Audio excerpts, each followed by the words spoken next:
Having spent the winter at sea, chinstrap penguins can now come ashore to breed. Soon the coast becomes extremely crowded.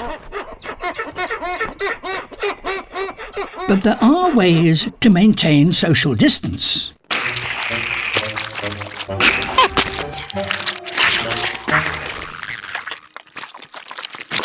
Oh dear.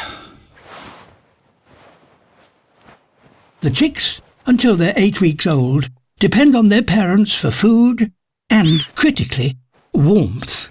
Meltwater is a particular problem. The chicks' feathers are not yet waterproof. Getting wet could be fatal.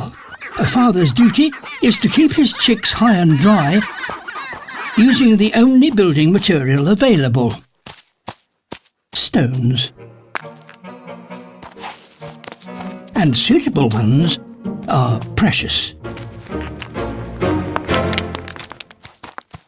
So it's vital to hold on to every one. But while backs are turned, collections are readily plundered by neighbours. With thieves like these around, that stone has just become even more valuable.